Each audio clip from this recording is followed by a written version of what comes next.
Bonjour, je vous présente cet ouvrage, Sénèque, de la constance du sage.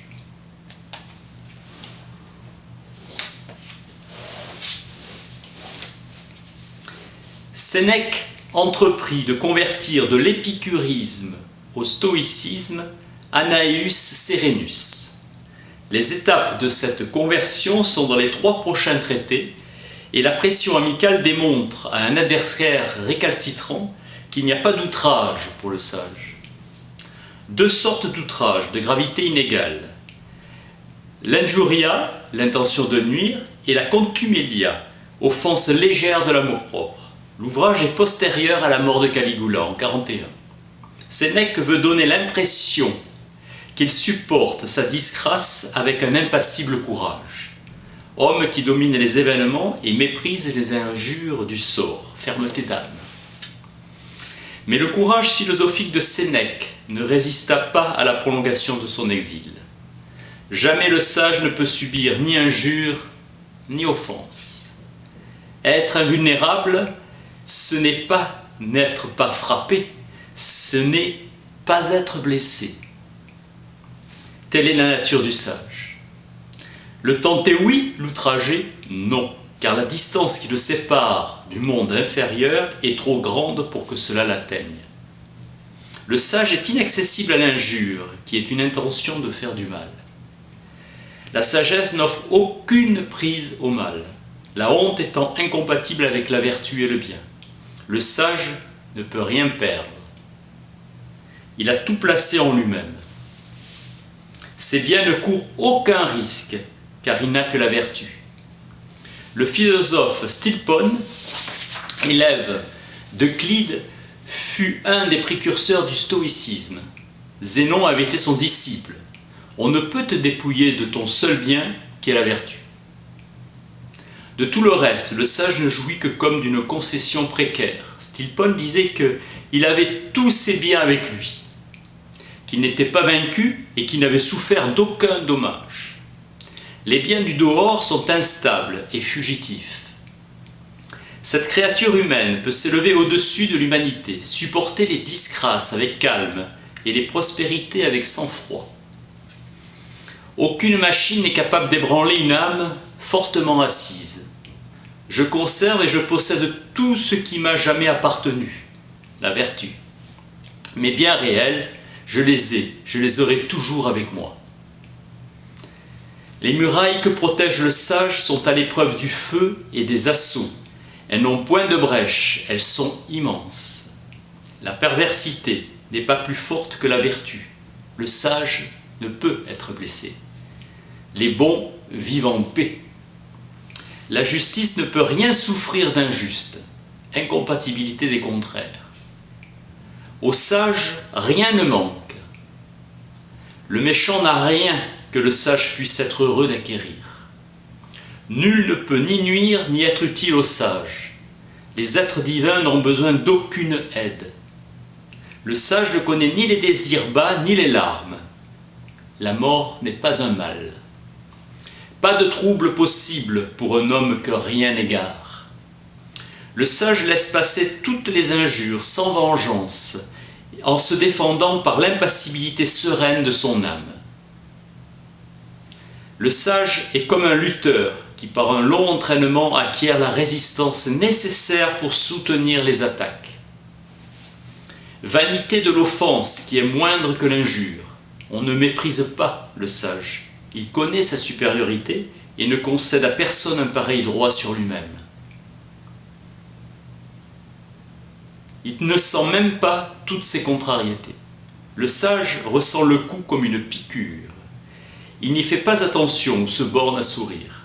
L'offense vient des gens orgueilleux, insolents, et le sage dédaigne leur arrogance par l'élévation de leur âme. Ces personnes-là sont esclaves et leur colibé nous amuse. Ce sont des effronteries.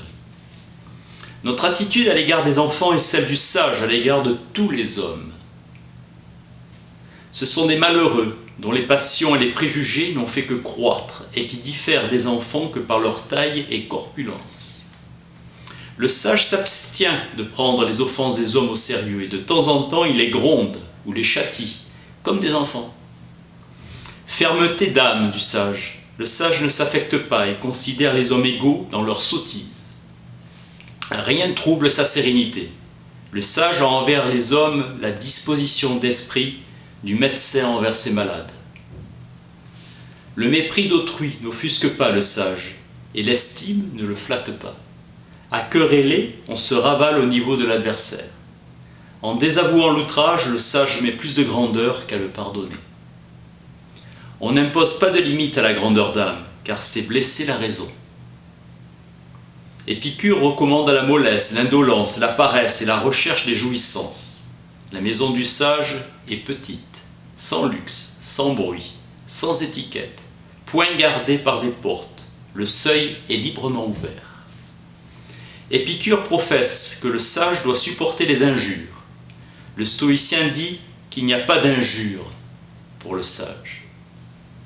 Il y a douleur, mais rien ne fait de tort à la vertu. Les deux types de sagesse concordent à mépriser l'injure, comme deux gladiateurs intrépides. L'un comprime sa blessure et ne bouge pas d'une ligne, l'autre, se tournant vers le public en rumeur, fait signe qu'il ne s'est rien passé et refuse qu'on suspende le combat.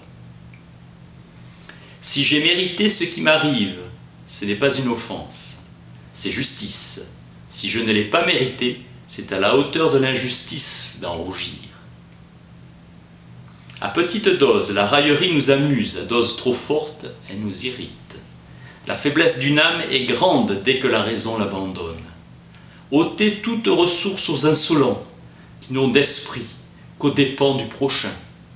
Se railler en premier, on ne prête jamais à rire quand on commence à rire de soi. C'est une vengeance de frustrer l'auteur de l'offense du plaisir qu'il attendait. L'insolent subira tôt ou tard l'appareil, et ainsi tu seras vengé. Gaius César dit que Caligula sera transpercé d'innombrables épées, se vengeant des injures. Le premier fut celui dont on le croyait le moins capable.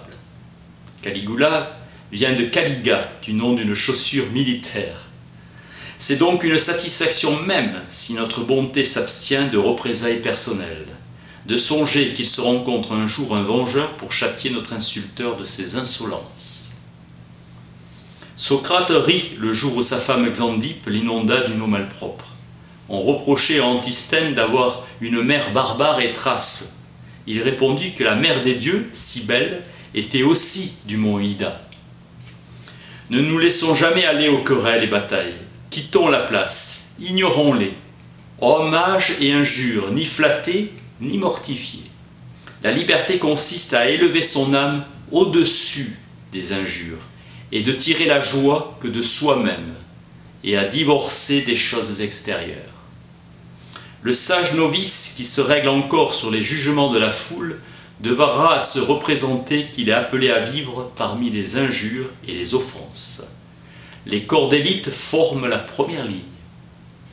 Le sage en ira l'existence, être invincible, dont le caractère contre lequel la fortune ne fait rien.